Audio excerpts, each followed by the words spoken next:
Shalom, Chaverim, shalom, and greetings to all others. This is Yadin here, aka also known as Rasiadonis Tafari LOJ, the Lion of Jesus Society of His Majesty. So here, first of all, I want to say this. I'm not preaching to the choir. Don't want to preach to the choir, right? Until the choir, well, the choir has to be a choir, right? And the choir has to acquire, knowledge of music, and also the choir has to be able to, as they say, hold a note, and also the choir has to be able to read the song sheet as well. Now, many ones know from the previous vlogs, was one of the first to use that terminology, vlogs, video logs. This is another video log right here. Got a series of points and reasonings we like to share from our years of studying, the so-called flat earth versus the globe or the global, right? The whole global, right? And the flat earth versus the globe, it's not as it seems, and it's a matter of perspective, right? And as we said, even in our first or earlier videos several years ago, the earth is not flat, right? Although we think there's more validity to many of the so-called, quote, flat earth arguments, presentations, observations, and reasonings, right? But both the flat and the globe theories, they both have flaws in it. They have flaws or unexplainables or unprovables. And the reality is, right, the earthly plane, right? The reality, right, is the earthly plane, right? For most of us, on this earth is what happens on this earthly plane, right? But the thing I want to reason on in this one right here, there's a couple of topics, talking points and topics. This one right here, as you can see from the still, the Azmudal, I think I said a few times Azmudiel, right? But it's the Azmudal equidistant map and the flat earth map. And when we do our research and doing our research, we've actually not just look at those who advocate. We're not on this team and we're not on that team. We know this is in this Western Gentile, among the Gentiles, the latter-day world, worldly kind of ideologies, like everybody's on a team. So you have those who are on the ball team, right, vis-a-vis versus those who are on the so-called flat earth team. It's like soccer, or sports, some other sport.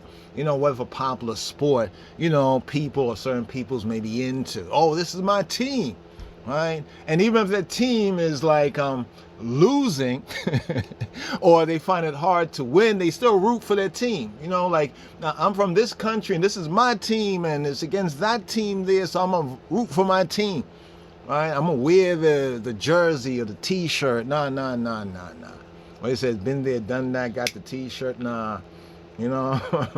Not that, right? So the Azmudal. Now the Azmudal map was valid, right? As we know that it's valid. It's a valid map, right? And it was used for travel, right? Question: is the Azmudal map or Azmudal map, right, and the flat Earth map, is it the same map? Now, we also like to look into even those who are the globalists or the global advocates, who push the whole globe thing.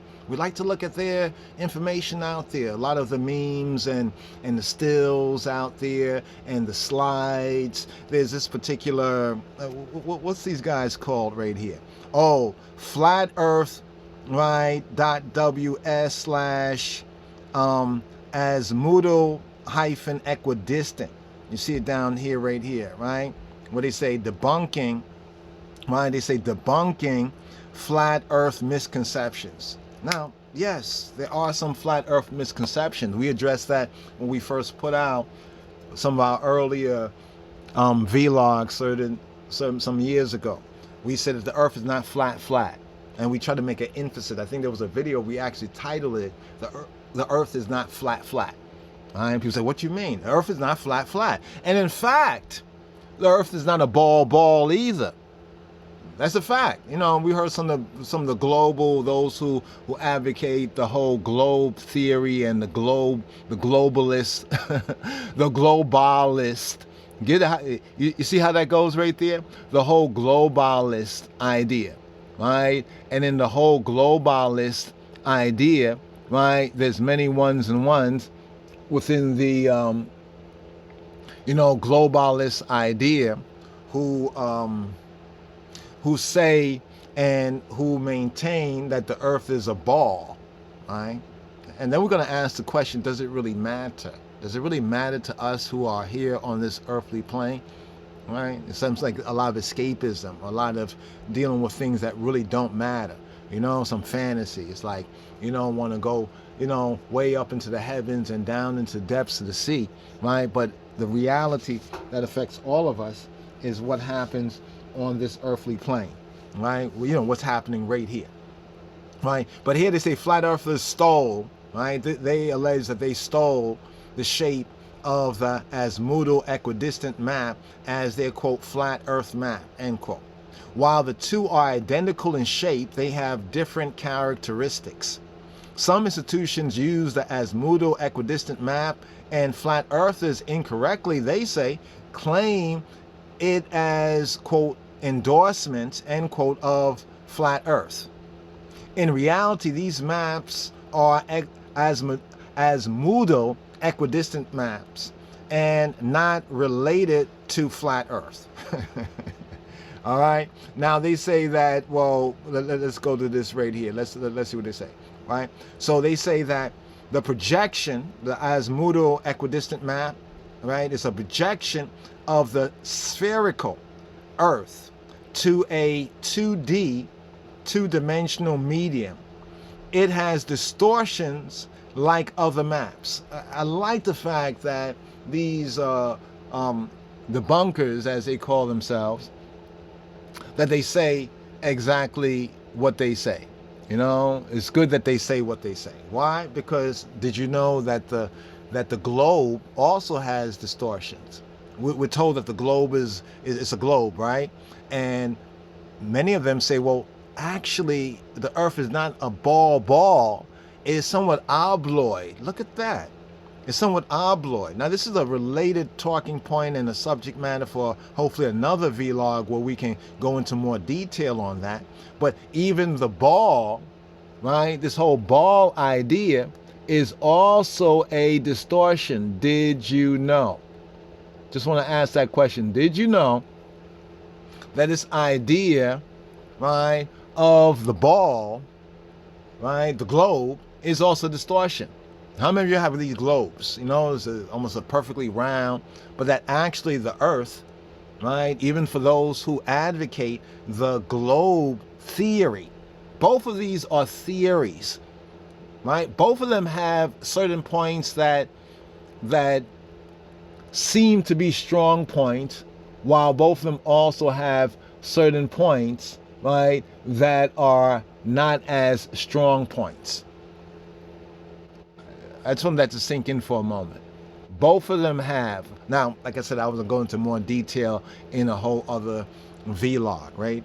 But the globe has distortion because they say that the earth is not like a ball, but it's somewhat like an obloid. I think we heard, what's his name? What's the black guy? Yeah, he talked about Neil deGrasse Tyson. Yeah, he says like it's somewhat of an obloid, and there was kind of fun in the memes and some of the videos people did, basically, about what he said. It's an obloid. They say, well, actually, that the Earth, right, is not a ball, right, but the Earth is somewhat. How do they say it again? It bulges at the equator. What? It bulges? Yeah. So that means that, wait, are you getting what we're saying right here?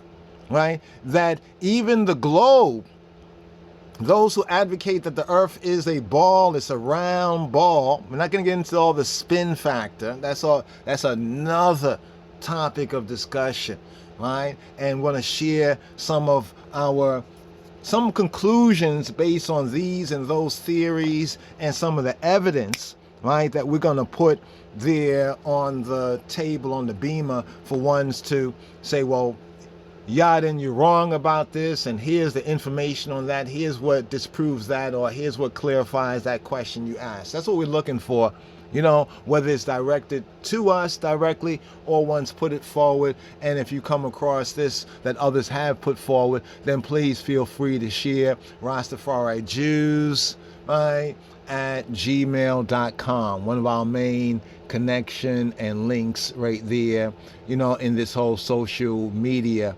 the social media platform, right? So I just want to put that right there, because they say, well, the azimuthal equidistant map is a projection of the spherical Earth. Now, what does spherical mean? Anyone? That's why I say I'm not preaching to the choir. I think some of the flat earthers might think, oh, he's not a flat earther. Or those of you who thought that we are flat earther, we're not a flat earther. Get it right. We're not a flat earther. Right? What we say is that the earth is not flat. Because even those who advocate the globe say that the earth is not a ball. They basically say that it's not round. It's not round like a ball, but it bulges at the waist. Like a lot of people, they bulge at the waist, right? It bulges at the waist, right? And it's somewhat of an obloid. Others say the earth is somewhat pear-shaped. Have you heard that? It's somewhat pear-shaped, really? And it's some people who are in the scientific, like Neil deGrasse Tyson and others, right, who are not flat earthers by and large, by far. They're not flat earthers, but they're telling us, see, this whole conversation, debate, discussion, discourse, argument, whatever you want to call it, has brought to light, right, if we don't join teams, right, not about this, right, maybe in other cases you might be on a team, but for us to get the truth, if we say we're a flat earther, that means any point that the globe people make, we're going to dismiss it out of hand, right, because, oh, they advocate the globe, and we're going to make a joke about it. What we're trying to find out is what's the truth about it. What's the truth of the matter? So we looked this up before we engage this particular video, some short stabs here, right, in some of these videos, right, because there's other subject matters we want to zoom in on, although we might just reference, right, cross-reference some of the related topical theme. And have you noticed this too? When so-called global people who believe that the earth is a ball, when they seek to debunk, right, when they go about to debunk or attempt to debunk the so-called flat earthers, have you noticed, right, have you noticed that they, usually, right, when they try to debunk the flat earthers, okay, that point just left me for a moment. It's gonna come back again, right? Because there's we got a whole list of some topical themes. I wanted to put it maybe all in one vlog, but some of them have to actually, yeah. Oh, when they seek to debunk the flat earthers, right? They usually use kind of these goofy, cartoonish kind of stuff. If you notice that all the so-called flat earth projections, conceptions are not all the same. But the question we want to ask right here is, what is a sphere? Because now many of y'all and many of us believe that a sphere, right, a sphere is a ball. Isn't that the common idea? That a sphere, we're talking about this right here, a sphere is a ball, all right? Let's just go right there. Sphere. There you go. Sphere. That the sphere is a ball, all right? But let's go down here. So we have from the Greek, sphaira or sphaira, sphaira, ball, right? And then late Latin, so it does go back to the etymological roots, right? But hold on for a moment. Right? Well, don't want to preach to the choir, but would like to teach the choir, right? To be able to read music, right? To be able to discern notes, right? And if we're going to sing the song, we're going to sing together, let's be able to carry, right? Carry a tune and carry a note together, right? So someone who says that's in like A major, A minor, or this or that or whatever, you know what I mean? That ones who know music understand that a band working together, everybody has to have a basic knowledge, right? A basic knowledge. So when one says this, we all are looking at what this is. When we say this, one's not looking at that. And when we say that, one's not looking at this, but we're able to be on, proverbially speaking, the same page. Now, the word sphaira, right? Sphaira from the Greek, which does mean a ball. I know there's many ones probably looking at this and saying, oh, you just cut yourself. No, we're going to cut, maybe you, right? Maybe, right? But we're going to cut. This is going to cut. Because late Latin, sphera, right? Late Latin, sphera, sphera, depends on how it's, that E is an A sound. Sphaira, sphaira, sphaira. Just as we have the AI up here. SPHAI, artificial, right? Intelligence. AI, AI sound, right? Sphaira. Let's go down to French. Espira, espira, espire, espire, espire, espire, right? Middle English, sphere, right? Now notice down here, Middle English, and look what it says right here. Down here, they basically come to the conclusion that it's a ball, right? So a sphere is a ball. Let that sink in for a moment. But notice what it says on the Wiktionary. On Wiktionary. Vini, vidi, vici. Vini, vidi, vici. I came, I saw, I conquered, right? Vici. But actually in ancient Latin, that'll be wiki. Vini, vidi, wiki. Right? Wiki. Wiki means to conquer. Wikipedia. So etymology, let's go to etymology right here. Let's go to etymology. Right? These are teachable moments, right? So notice this right here. It shows right here a two-dimensional perspective projection of a sphere. Notice the key idea is projection, right? Projection. Right? It's all a matter of perspective.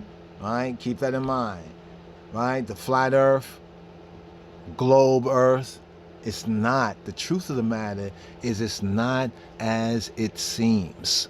Right? Both are not as it seems.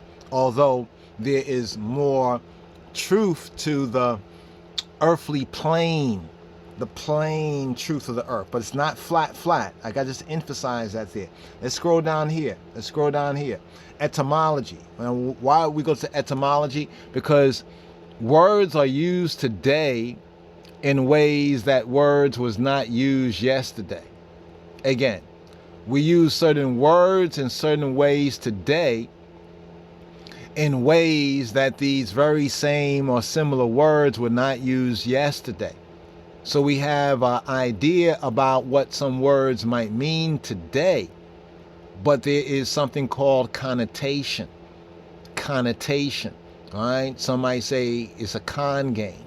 Well, if you don't understand the etymology, then the connotation definitely is and can be, right? And can seem to be a con game. But a lot of times it's not somebody just conning you or me, but sometimes our ignorance is conning us. You know, our ignorance is conning us all, what we don't know, all right? So they say the beginning of knowing is to recognize what we don't know, right? So we ourselves too believe certain things. Both have belief to them. That's the next thing we want to mention on the record. That both, even the globalists, they believe. Yeah, they can throw a lot of fancy numbers, right? And there's a lot to the mathematics. Math is a perfect and a pure, you could say, science as far as numbers. But just because Copernicus, you know, had a very elegant and elegant and a very erudite, a very learned. I mean, the math is wonderful. The math is wonderful. The Copernicus math. And we just look at the math. The math is the math. But you could have wonderful math on a piece of paper, but it does not project into reality. You understand what I'm saying? In other words, you can do certain things. We can do mathematical equations and computations on paper, but they don't necessarily have to reflect reality. Right? And even if you say they reflect reality because the math is perfect and precise, so forth and so on, how do we really know? So there's a lot of belief in science. See, science means know, right? So based on what we know, we project this knowledge onto what we don't know to try to discern, right, that which we don't know. But yet, what we do know, we can prove it, but what we don't know, projecting our knowledge onto areas that we don't know, is like when scientists say that, well, based on the results of this study or that survey or this math or that experiment, we believe, and read scientific manuals carefully, not manuals, but peer review and other writings and documents, and many times after they give you what they do know or what they have been able to either prove or have gone into an attempt to prove or experiment on, they tell you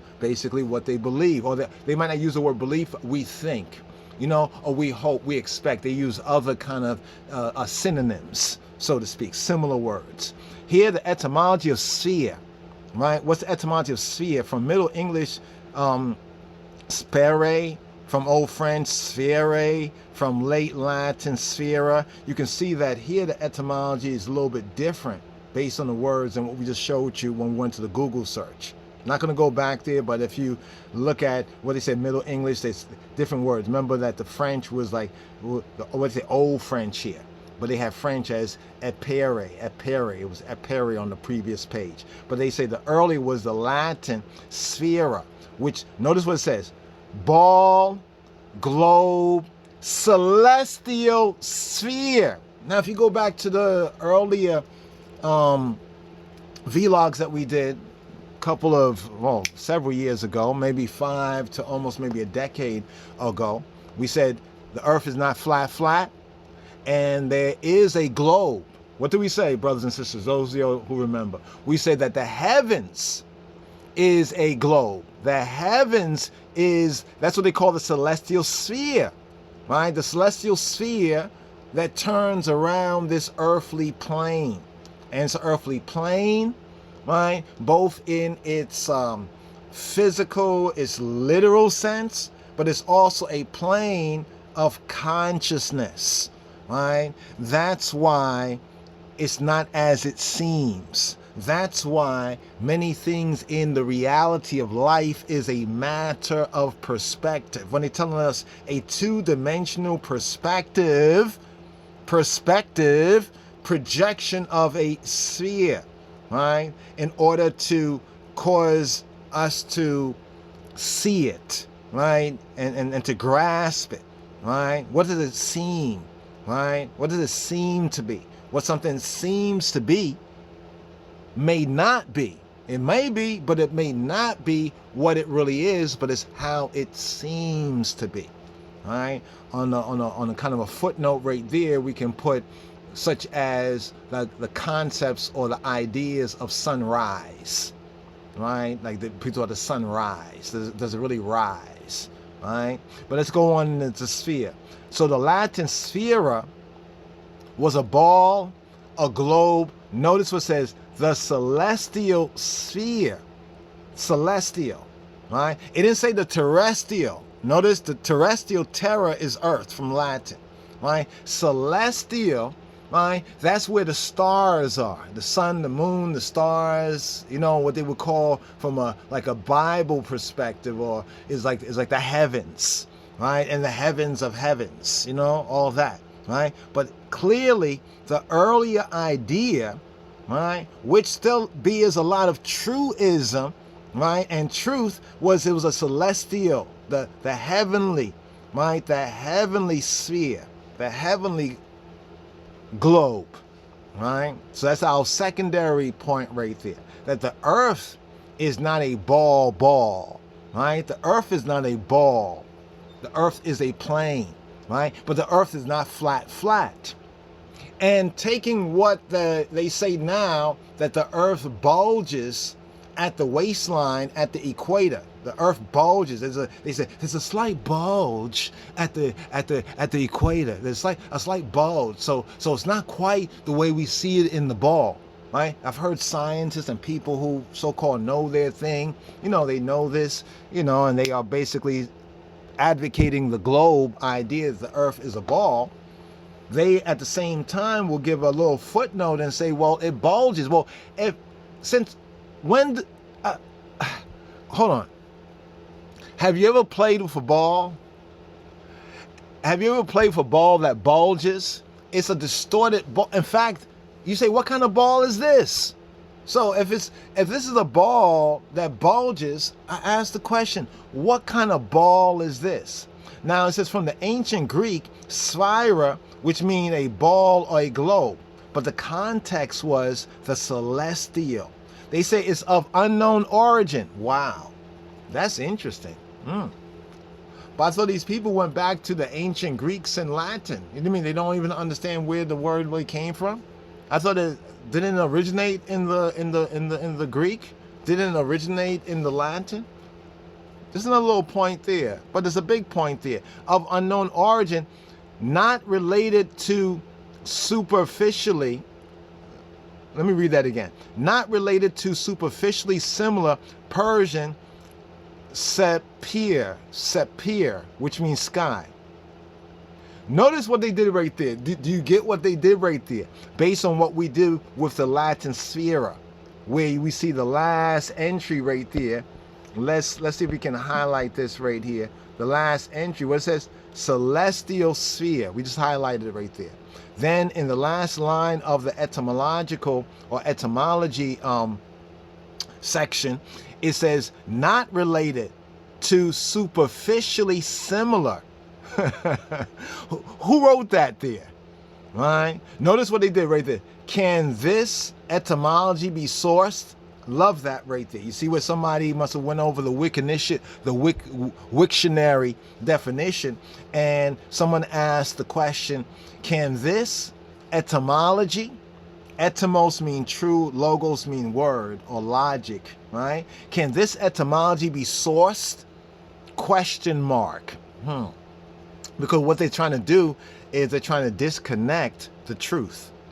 See, the sky, to say the heavens, is a celestial sphere. This is observable, right? Isn't an aspect of science, even the modern academic science and what's called science, they have different methodology and modalities. Isn't one of them, observation? Isn't one of them observation? What do we observe? Especially in the daytime sky, but also to some degree it can be observable in the nighttime sky. What do we observe? We observe this curvature, right? This curvature of the heavens. Another principal point is that the horizon is always level. Observably, the horizon is always on the level, right? But then when we notice in the daytime, we can see like a half circle. It's like almost like a half circle above us, known as the sky. Now notice what it says here. Not superficially, not related to superficially similar. What kind of statement? That statement is loaded right there. Not related to superficially similar. Persian sapir. How do they know if they say in the section before that? Notice what they say in the section before that. Let's see if we just get a screenshot of this right here. Hopefully this doesn't go off. Right? There we go. Right? The screenshot of that. Because they probably will change it up, once they get wind of this. You know what I mean?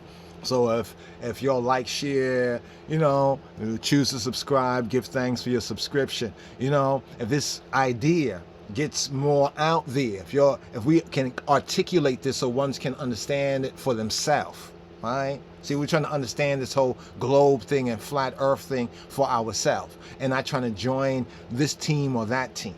Even though, as we mentioned, those who advocate the flat earth, quote unquote, ideas have a lot of relevant, right, observable knowledge and information, or we can call it in another term, science. Science means knowledge. Go look it up. Notice what they say, of unknown origin. In the sentence before, they say of unknown origin. in the same sentence before where they say the Latin sphere is a ball, a globe, or celestial, not terrestrial, not terrestrial. It's like when people say extraterrestrial, right? Extraterrestrial is a mountain. Extraterrestrial, properly etymologically defined, is a mountain or a high land, like the bulge at the equator. You know what they say? They say the earth is not round, but it bulges at the equator.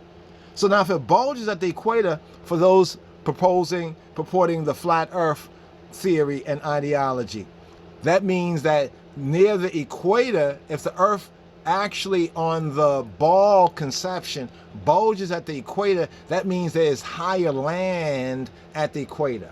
It's like the Bible has this point where it talks about the high places of the earth. I don't know if you ever come across that. It speaks about the high places of the earth, right? The high places, right? And caused Jacob and the seed to ride upon the high places of the earth, right? Notice that? High places of the earth. Then they tell us that, well, the earth, it bulges, right? There is a bulging that goes on at the equator. So I don't know how many of y'all can really do that projection, you know, in your mind, because we spend time looking at the different scientific information on both sides, and you know, we try to animate it. You try to animate it in your mind's eye, you know. And see, this is where a lot of the science and technology sometimes robs us of our imaging, our ability to image things. We might see something, a CGIF like NASA does, and we take their images for our images in our mind, and we don't go over the science of it and see whether it pans out, so to speak, right? So that means that if the earth bulges at the center, let me come out of this for a moment, because I want to show a few other exhibits right over here that we have. If it bulges at the center, right, that or at the equator, what would be called technically the equator, that means this is one that was going to use right here, right? But for ones to see the equator more properly, let's get a ball, right? Let's get one of the ball ones, right? Don't see one of the ball ones right here. Well, there's this one, but it doesn't really say the equator. I think most ones kind of know what the equator is. It's that center part right there, right? Let's see. Okay, trying to find a globe, right? Okay, this one probably is the best one right here, right? You've seen this one before. Now, when we image this in our mind, if the sun is there, is this a distortion or is this accurate? What ones are seeing on the screen where it says, if a slight tilt of Earth creates winter with the sun 93 million miles away. Now, if the sun is 93 million miles away, right, and it's about 200 miles up to get into what they call the upper atmosphere, right? You know, because they say that actually no one really has left Earth's atmosphere, that even the moon exists in Earth's atmosphere. There's another video out there, I don't know if ones have seen it, but like, look up, no one has left Earth's atmosphere. Earth's atmosphere, no one has left. Something like that. Those keywords there, you'll be able to find a series of videos. There was one particular video, I think a young woman, you know, a woman, she was narrating it. It was very, very interesting. A couple other people did something off of that one right there. But basically, it's found out that even the scientists have been working on observation. So we who advocate a more earthly plane, or something similar to what some might call a flat earth perspective, right? Our observations are also valid because mainstream science observations are also based on that, but they have to now relook it because they say, wait, the atmosphere goes way out there into what was formerly called space. So even if they did go to the moon, right, they did not leave Earth's atmosphere. But then others so-called tell us, right? We could even say, give us a misconception, right? That Earth's atmosphere, right, before you get to space is 200 miles up. right? You go 200 miles straight up, they would tell you that you're in outer space, according to one theory of it, right? But then a more recent re-investigation of this, and they have suppressed this. That's the next fact of the matter. They've suppressed this. The fact that no one has left, even with the so-called going to the moon, quote unquote, that even if they did that, they did not leave Earth's atmosphere, because the atmosphere goes way out there. But how is it, if the sun is 93 million miles away, how does it appear to us that the sun is in our atmosphere and it doesn't seem 93 million miles? You know what I'm saying? In other words, let me point this out.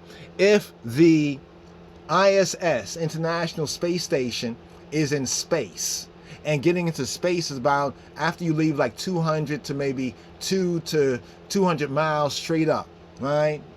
Now, we just narrowing it down. People get into all the technical, but you understand what I'm saying is true if you go look into this. If it's about 200, I think it's between, it might not even be 200 miles straight up there. It's just right outside, right? We don't see that. But when we look at the sun, right, the sun appears to be in this atmosphere, right?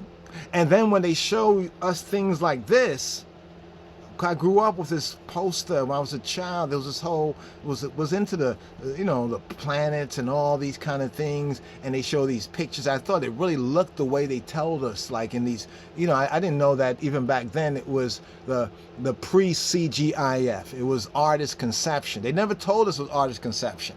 They always made us believe that it was there. And then you see these maps, these heavenly maps, where they show the Earth is here and all the planets, right? And then they show us this right here and the sun is right there, right? Now, if this is not a distortion, and this is the way it is, it doesn't appear to us on the earthly plane that the sun looks like this from our vantage point. That means that the sun is this large, and this is accurate. It's not accurate with our observation. So even this right here, this whole Earth tilting, winter, sun 93 million miles away, is not accurate with our observation. Because they like to say that the flat earthers, they're using distortions. They're dealing with a map with distortions, right? But the globe is a distortion too. The globe is a distortion as well, because they tell us that it's not even a ball, but it bulges, right? It bulges at the center. It bulges at that, you said, line that goes around there. That would roughly be, right? Where and what the equator is. That means on a flat Earth projection, right? The Earth could not be flat because of the bulge of the Earth, right? Let me write this one down too, right? Because of the bulge. Well, no, let me say it like this. Because of the alleged bulge of the globe Earth, right? The Earth is not flat, right? It's not flat. So that kind of proves what we was talking about earlier, right? About a decade ago, when we said what we said, that the Earth is not flat, right? Because in our imaging, based on the evidence that appears to be accurate, we say, wait, if there's mountains and there's valleys, right? If you look over, like a horizon view, anywhere in a good view on this earthly plane, you can see that there's mountains, right, that go above the horizon, and we know there's valleys and there's canyons and there's depths that go below the horizon. This means, children, right, and we're all children, but children, this means that the Earth cannot be flat. And if they say that the Earth is not completely round, a ball, but it bulges at the equatorial region, that also proves. Now, here's what we're seeking to image. Based on that, what will it look like? And it's interesting because some of the flat Earth's conceptions, right, then why doesn't the dark side of the Earth facing away from the sun freeze over every night? So this was this one's meme right here, right, based on this, right? there's this map here. Let's see, we have this map here. Okay, it was ones like this. I don't know if you ever, okay, it's this one over here. You see how this one looks right here? Right? There's a bulge there, ain't it? Ain't there some bulging going on? You might look at it as inverse bulging, right? It's somewhat inverse according to what the globalists say. When I say globalists, those who are advocating in the whole flat Earth versus the globe idea, they say flat Earthers. So globalists.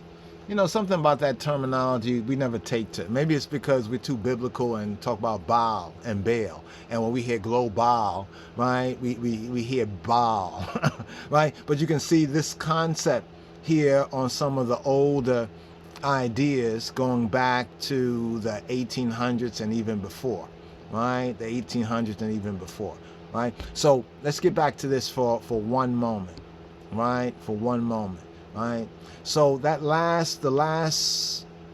etymology here, celestial sphere, right? Celestial sphere, right? But then they say it's of an unknown origin. Then they say it's not related to superficially similar. Wait. Superficially similar.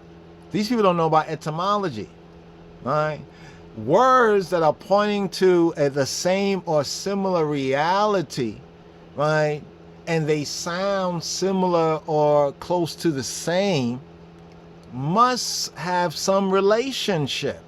That's why whoever put in the idea where they say, can this etymology be sourced? Right? Can this etymology be sourced? So our Persian, Farsi, is not as strong as some of our other linguistics at the present time, but it's an interesting idea that we have to look into a little bit more. So right here, they go into this right here, mathematics sphere, a regular three-dimensional object in which every cross section is a circle. That applies both to the globe, right? Circle, circular, as well as to the flat earth theory. The figure described by the resolution of a circle about its diameter. That's from the 4th century, right? Secondarily, a spherical physical object, a globe or ball. This is also from the 14th century. That means the 1300s.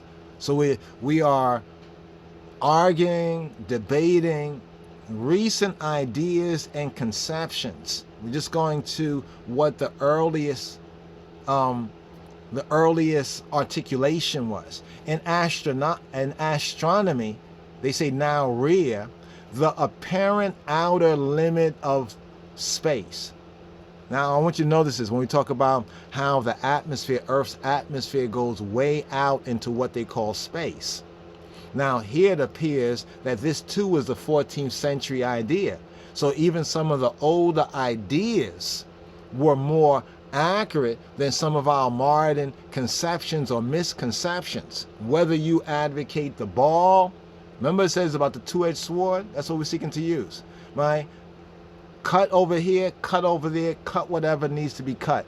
The apparent outer limit of space, the edge of the heavens. Imagined.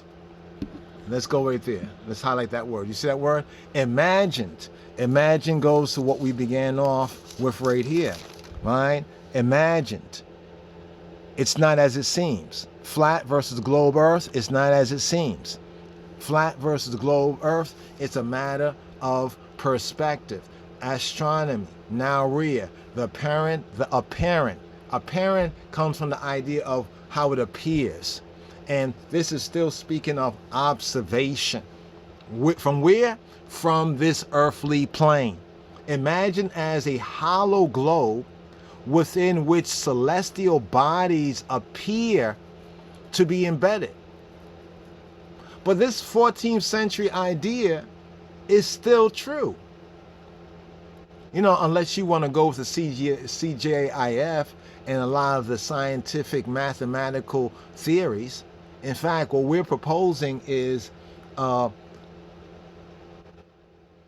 flat versus globe earth theory of relativity, right? We're looking at the relative relations, right, between those who advocate this concept, this theory, these ideologies, and those who advocate the other one. And then we're seeing, based on our own ability to do our own knowledge, gnosis, scientia, our own knowledge. What can we know based on this? You know, we have not been, like NASA alleges, into outer space. We don't have access to all of their data and information. And then they have been proven to have been moving the proverbial scientific goalposts, right, as well, right? But we're not dismissing everything that the so-called people who might think or believe it's a globe say. And we're not accepting everything that those who say is flat, right? Although we say that if we was to weigh the scales, there's more in favor of the flat earth so-called quote-unquote conceptions based on what we are able to show and prove. Now, the fourth entry says historical, astronomy, mythology. Historical, astronomy, mythology. And people dismiss myths. We need to stop doing that, you know, as people, and stop being made to believe that the ancient people were stupid while they built things that modern science can't figure out. Think about that for a moment. The ancient peoples built and did things that modern science and modern people with all this technology cannot figure out, cannot give an accurate, explainable explanation, provable, right, causation and proof of. They still are speculating on it. And so much so, when it comes to disturb their modern misconceptions, they dismiss it out. Some things they don't even talk about, like the fact that nobody has left Earth's atmosphere, right? Because the atmosphere extends far beyond what we've been made to believe. Any of the concentric, hollow, transparent globes formerly believed, they say formerly believed, notice that?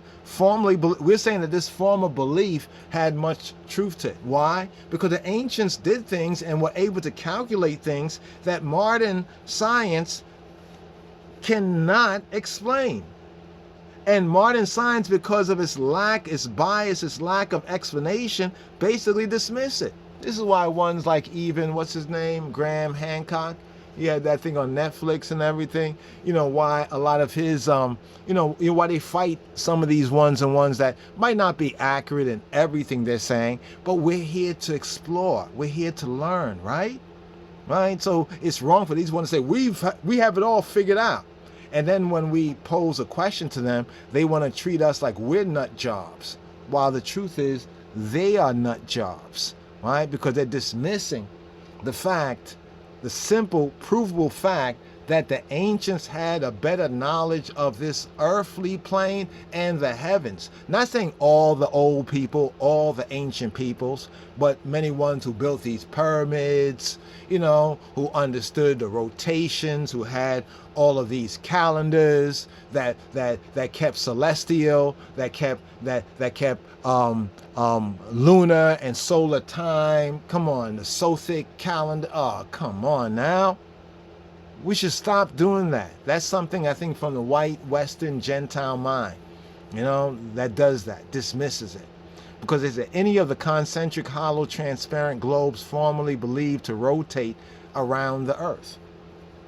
And this is also what we are proposing, right? And which carried the heavenly bodies. There were originally believed to be 8. Now, we're not giving a number to that, but I guess the ancients did believe them to be 8. And later 9 and 10. Friction between them was thought to cause a harmonious sound. This was known as the music of the spheres, right? This was from the 14th century. Now, this fourth entry is very interesting. I'd like to do a little more study investigation as well. And if we have any articulable, provable, show and provable conclusions, we'd like to present that, you know, at a future time, y'all willing. Fifthly, mythology. According to mythology, right? Mythology, like science fiction that we have. A lot of us might be into science fiction for one reason or other. Science fiction, we have our modern mythologies. There are a whole lot of modern mythologies that have infected the minds of scientists today. So based on those modern for example, Star Wars, Star Trek. People say, look, Star Trek was true because look, we got the cell phone. And that's a big proof to ones. But then they will swallow down lock, stock, and barrel everything else. Like a lot of people believe in this ball thing, right? And this planets thing, planetes, wandering star planets thing, because of modern mythology. Modern mythology is science fiction. Again, modern mythology is science fiction. But ancient, right, mythology, right, was science.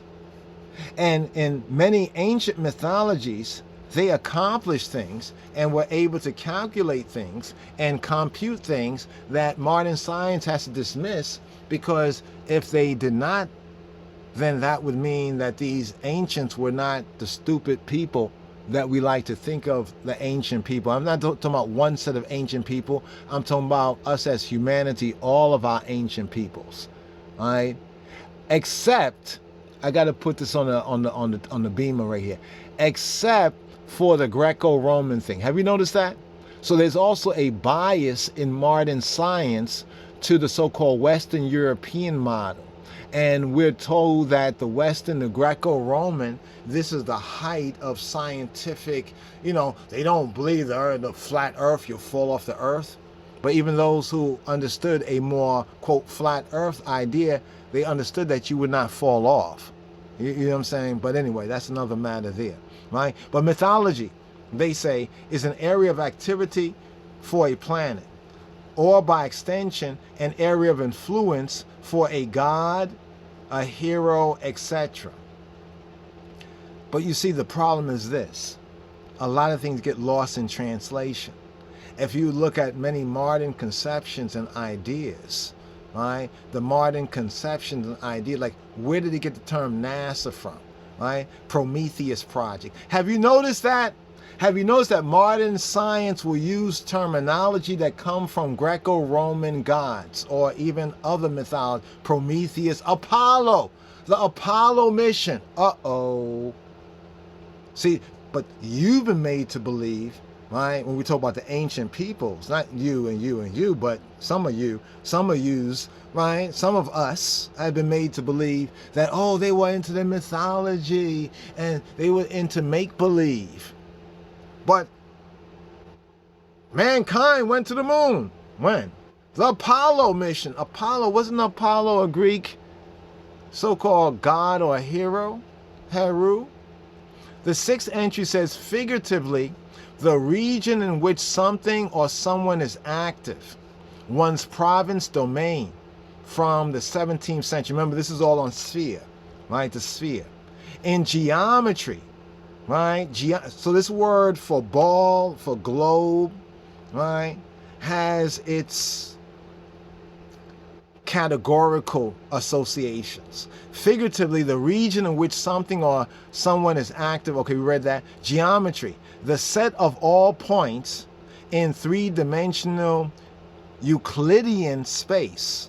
Euclidean, wasn't that a Greek philosopher, scientist? Because many of the scientists were philosophers. So there is a lot of philosophy, right, also in science. In fact, Einstein was probably one of the greatest, right? One of the greatest Jewish. And I got to emphasize Jewish for a moment, because those of us who are Yehudi, and we the black Jews of the Lion tribe of Judah, when we're studying Midrash and the ancient Hebrew and rabbinical reasoning, he expressed something that is hard to debunk if you look at it in its perspective, because it's speaking about certain principles and the relationship. This is what we're seeking to do here with the whole flat earth ideology, theory, and the global ideology theory. But they say in a three-dimensional Euclidean space, open parenthesis, or n-dimensional space, in topology. N, remember, N is an unknown factor, right? That N, that unknown factor. So what we have here is a formula, like E equals MC squared. It's a formula, right? And then they give us in their research and applications different examples and say, well, it is true because in this example, look how it bears fruit. That are fixed distance from a fixed point. Now notice this is from the 20th century, but Euclidean, right? Euclides, he didn't exist in the 20th century. He's not like Einstein or one of these. He's going back in the days, right? I remember that many of the Greek scientists or philosopher scientists, they were in Egypt. Let me point this out, where they built the well, let me say this correctly. The Greeks went to Egypt, right? The Mediterranean, Europeans, and others went to this North African, it's African, gypsy Egyptians, it's Africa. Someone say this, Africa, right? They went to Africa, but back in those days, Egypt was not in Africa because Africa was the province called Libya, what we call Libya today, and Tripoli. That was Africa back in them days, back in them Greco-Roman days, especially the more the Roman part of it. So these ones, like, you know, Plato, Pythor,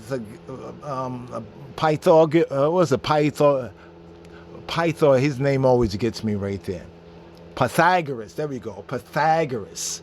I ain't got to say it in a different way. Not tomato, but tomato.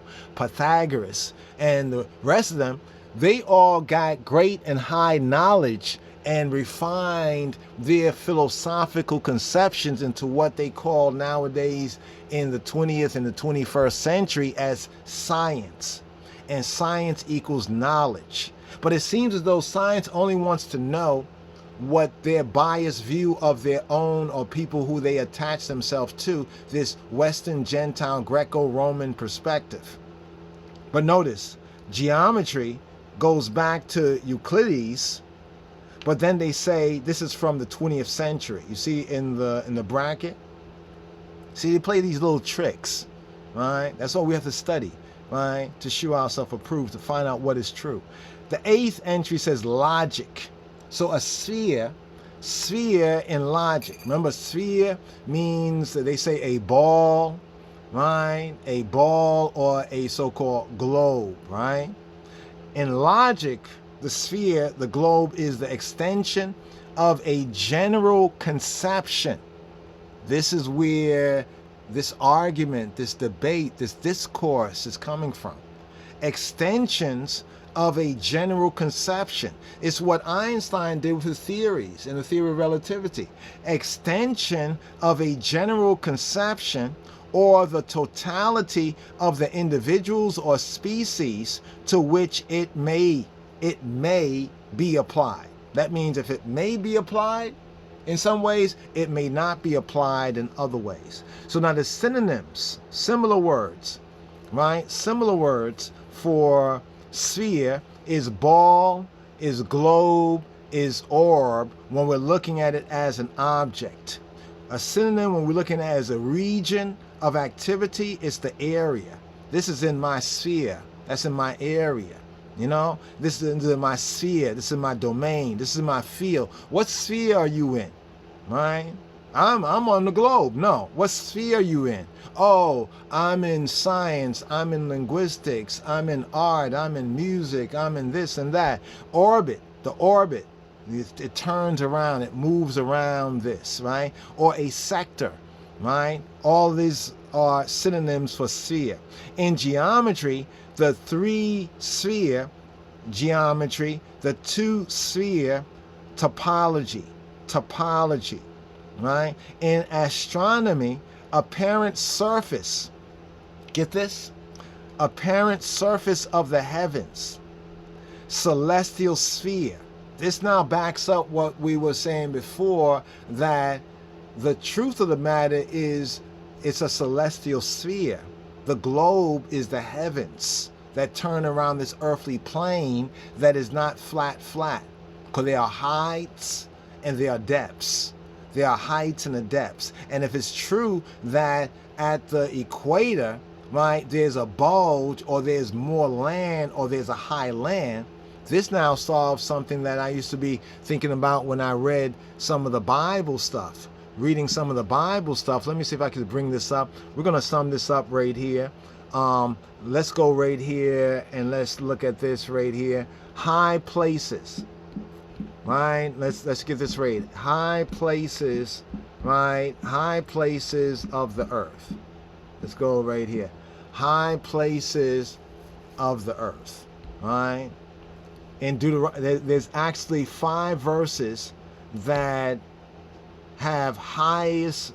Oh wow, look at this. High place. This is talking about the bulge. Right? Right? If the globe bulges, what about the flat earth? Just a talking point. Notice these verses here, right? He made him to ride on the high places of the earth. So then, how could the earth be flat? If there's valleys, if there's plains, if there's high places, if there's mountains, if there's highlands, the high places. According to modern science, right, they say that the globe, right, is not a ball as they make us believe. So they gave us a distortion. Right? Now let's just come around to this right here, brothers and sisters and brothers, because I think we are kind of out of this one right here. Right? For right now, we'll return to some things later on, hopefully. Right? Or maybe it might not be necessary. Maybe this will help to, resolve the situation. But somehow we think that some are going to continue to argue, right, for their team, right? They're gonna, take an L for their team. But here, notice how they do this. When I saw this, it was curious, right? As Mudo equidistant map, they have a check. The flat Earth map, they have an X. Right? And they say with the Azimuthal equidistant map, it's a projection. I say, right, they say it's a projection. It's true. But then I say, right, that the globe that people believe is also a projection. And it's not accurate. It's a distortion. The globe is a distortion. Right? The globe is a distortion. Right? They say this map is distorted, right? A distortion map. But notice that on the Azimuthal equidistant map, what many call the flat Earth map, they use that particular map to travel. Notice that before modern flight, modern technology flight, I say modern because we also have found credible evidence that certain ancient peoples also had, in a more limited way, right, knowledge of flight. There ain't nothing new under the sun, right? Whether we think the sun is closer or others believe it's 93 million miles away, but it just seems so close, right? Flat Earth, they have an X there, right? They say scaled down representation of the supposed flat Earth. But you see the game they're playing right here, brothers and sisters? It's the same thing, but it is a matter of perspective. Claimed to be distortion free, right? It's claimed to be distortion free, right? But they say the Azimuthal map has distortions. But the Azimuthal map was used and still may be used if you learn how to read it, properly, for travel. Right? That map was used for travel and still is a valid map, learning how to read it. That's the key, correctly for travel. But they're saying when you call it a flat Earth map, they say you're wrong. So the equidistant map is the equidistant map of the Earth. It's not of the Earth. It's not of the Earth. What is it? It's not of the Earth. So is the problem calling it flat? I would say so.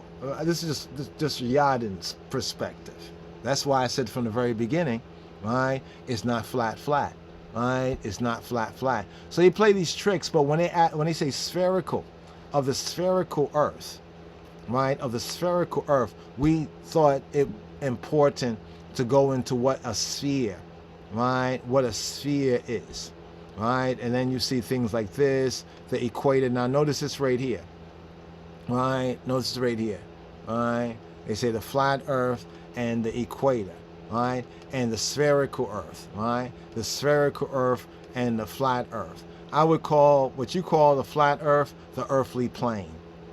The earthly plane, right? Try that. The earthly plane. The equator is always level. The equator, we can say, is always flat. In reality, this is what is observable, right? It's repeatable, right? It's provable, right? And it's also, according to those three modalities of modern science, right? It is also measurable, right? But over here they say, on the check one, they say spherical Earth gets a check. And they say, well, actually, if you're over by the equator, you are like on the side, right? You know, but we're not going to go there, right? But look what's wrong about this. What's wrong about this one right here is where it says the 0. You see the 0-degree mark right there, the equator? Because according to what the scientists, Neil deGrasse Tyson and others, you know, who are known as scientists, according to the standards of today, they say the Earth is not a ball. Some say it's obloid. It's an obloid, right? Obloid. I say, oh boy, right? They say it bulges at the equator. Well, where are the globes that bulge at the equator? Why can't they create a globe that bulges at the equator so we can see it more as it really is? They give us this so-called perfect ball, and they say this is what it is. Others say, well, actually, there's some validity, right? Validity, right? Some validity to this azimuthal map and to what many have called the flat Earth. And they say, no, that's a distortion. That's a distortion. But then they give us a globe, a ball, and they say this is accurate. But now with this flat Earth, globe Earth back and forth, truth comes out. Think about that. If this had not risen up as such a controversial point of discussion that even mega universities, you know, because many smart people, many bright and learned people are looking at it and they recognize something is not as it appears to be. Even if they believe in the ball, something is, there's some things that make sense. Like when they talk about, well, why can't we see the southern stars from the northern hemisphere if the Earth is a flat Earth? And I must say, there is some truth to that question there. Now we have a whole other presentation on why, right? If it's the earthly plane as similar to the way the azimuthal map projects it, why can't we see the southern stars, right, from the northern region, and why can't we see the northern stars, Polaris and all that, from the southern regions? Gonna reason on that elsewhere. Just want to sum up on this whole spherical, right? We're talking about the spherical, right? The spherical Earth, right? The ball Earth. So this is what we are arguing for right now. If the globe bulges at the equator, why don't we see that in any of the NASA pictures? Huh? Right? If it bulges, oh, it bulges slightly? How slight is slight? Right? How slight is slight? Let's sum up with these verses right here about the high place of the earth, right? Just to double down on what we have said years ago, and now from study we have some more evidence, you know, to prove, you know, at least to show and prove some things that are observable, some things that are repeatable, some things that are measurable, right? Aren't those some of the qualifications for something to be, quote, in the modern sense, academic sense, consensus sense, scientific, right? Deuteronomy 32 and 13, he made him to ride on the high places of the earth. So that means the earth or the land, right? Another way to say it is that the land is not flat, right? The land is not flat, right? 'Cause I know some of the ones who advocate the flat earth, you know, probably were a little bit taken aback, right? Let's call it the flat land. Well, there is different kinds of land. There's highland, right? The Highlanders, remember that? I like that one there. Those mythology, science fiction, you know what I mean? Modern mythology. But the highland, there's highland, there's plains, there's valleys. But here the Bible says he made him to ride on the high place of the earth. All right? Let's go to the next verse. Proverbs 8:26, which is a mega verse right here. This verse, when you study in the Hebrew, you will see the divine feminine. The divine feminine is manifest here. That proves that the Western Gentile, the whitewash perversion of Bible ideas, you know what I mean, especially in whitewash Christianity, has kind of, you know, where they look at God to be just man and male, but people ask the good question of where's the female, like where's the feminine, you know what I'm saying? Well, Proverbs chapter 8, right? When you get a chance to check it out, Proverbs chapter 8, I think in Proverbs chapter 4, roundabout, is it verse 7? Verse 7 actually gives you a key in the Hebrew. But here it says in Proverbs 8:26, while as yet he, right? So Proverbs here is wisdom in the Hebrew Chokmah, some might say in the Greek Sophia, right? The Hebrew divine feminine principle that Jesus Christ, right, spoke of in the Gospels when he said that wisdom is justified by all of her children, so therefore our father, our mother, while as yet he had not made the earth, the land, right, nor the fields, right? See this whole idea that the earth is the ball, you see, we got this, a lot of wrong ideas in translation. Nor the highest part of the dust of the world. The dust of the world, right? Now here it doesn't use the word olam, but it uses the word tebel, right? Tebel is a world. So even in Hebrew, there is more than one translated world. Check out the video we did on is forever. I should have probably called it is forever.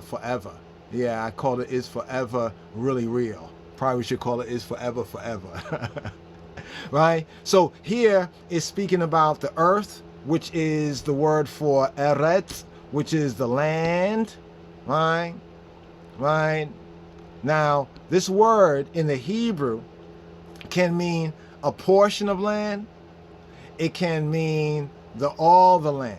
Usually when it's talking about all the land or all the land masses, it says usually the whole earth or all of the earth, like in that sense. But you see right here where they said whole earth as opposed to a part. But then you notice down here where the same word can mean a country, a territory, a district, a region, a tribal territory, a piece of ground is the Eretz. So this one word has different contexts. When it says Eretz, the earth, in the Hebrew, it's the surface of the land, the surface of the earth, the ground. Even the soil is mentioned. The soil as opposed to the seas, the waters. So when people be going into the Bible and be trying to use in translation certain things to prove or disprove modern theories, flat earth or globalist ideologies, right? The thing that they're missing is a linguistic science. So they're not looking at the science of the language, right? Earth can mean in phases, in certain phrases, it can mean people of the land. It can mean space or the distance of country, right? Measurement. It can mean a level. You see what it says, a level or plain country? That means that there are some lands that are more level along the horizon, while there's other ones that go below the horizon, such as ancient Sematawi, Tameri, called Kemet or Mitzrayim, aka Egypt, right? And there's also, you know, there's different land, land of the living, the ends of the earth, right? The ends of the earth is the end of where the land masses are, right? And we look at the equidistant, right? The equidistant as Moodle map, you can see that there is a large area, right? There's a large area. Let's just show this to ones and ones right here.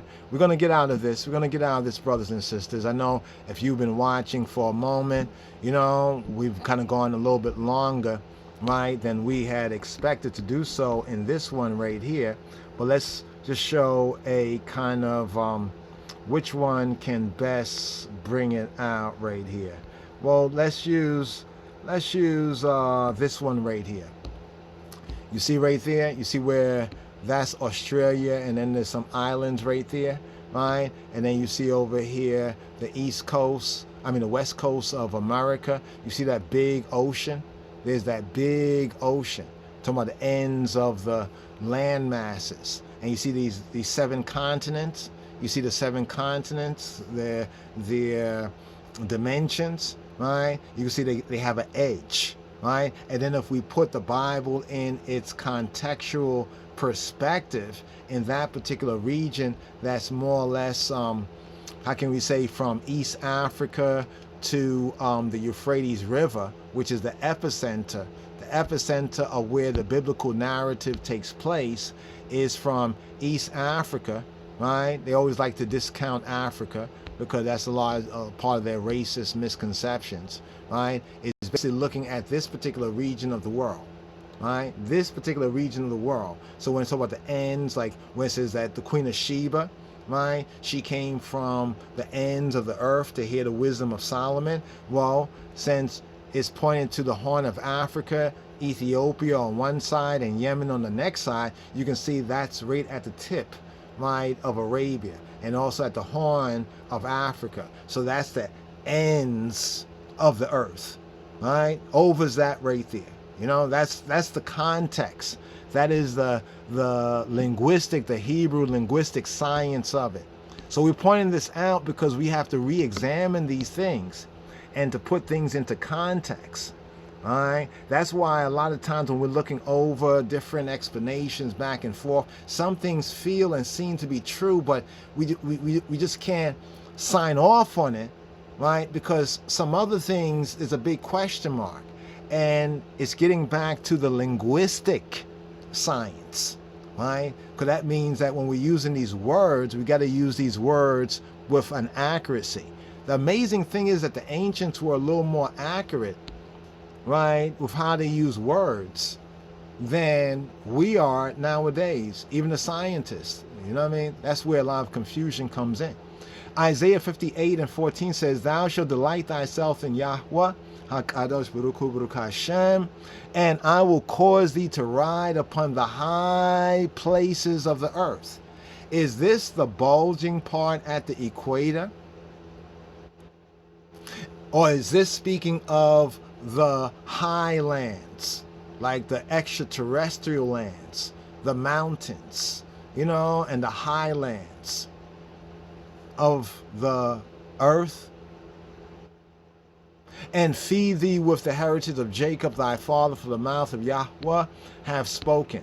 Right? Two more. Amos 4:13. For look, he that formeth the mountains and createth the wind, and declareth to man what is his thought, that maketh the morning darkness, and treadeth upon the high places of the earth. To the flat earth friends, this is why we say it's not flat, right? Because there are high places, there are low places, right? And even with a horizon that is always on the level, that's always apparently flat, there's land masses that go above and below. And if it's true that at the equator there is a bulging from a earthly plane, more flat earth perspective, this means that it could not be a flat earth. Note what is being said. You know what I mean? Remember the Tower of Babel was all about words and confusing their tongues and everything? It could not be flat. Because that means that all the land has to be the same flat. So if land goes above horizon, it's not flat, it's above. The plane, the rain in Spain falls on the plain, it's always level on a plane, right?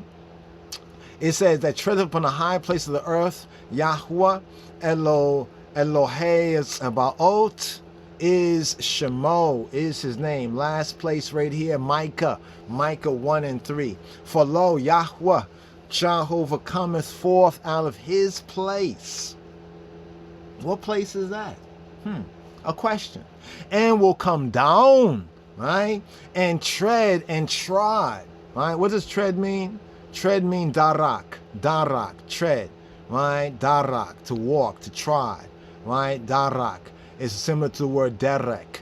Its primitive root is to walk, right? The Almighty will walk on the high place of the earth. That means if the Almighty will walk, then we have a wrong concept of God and man, according to this Western Gentile conception. That's why even Christianity and some of Judaism is so mixed up, so confused. Because we had other people come into other people something with their foreign ideas and then reinterpret what it really should say, causing Babylon, causing confusion. So here, brothers and sisters and brothers and others, you know, because everyone's not my brother or sister. You know, we have to have the same mother and father. Yahweh, right? Jehovah, I and I father. Chokmah, wisdom, I and I mother. Now, if Yahweh is your father, right, and Chokmah and wisdom is your mother, that means Yeshua Hanotzri is your brother. You know what I mean? Is our big brother. That means there's a relationship. More on the flat earth and versus the globe ideologies and theories, and touch on a few more subject matters in time to come. Brothers and sisters and brothers, like, share, and subscribe. The reality, the earthly plane, right? It's a matter of perspective.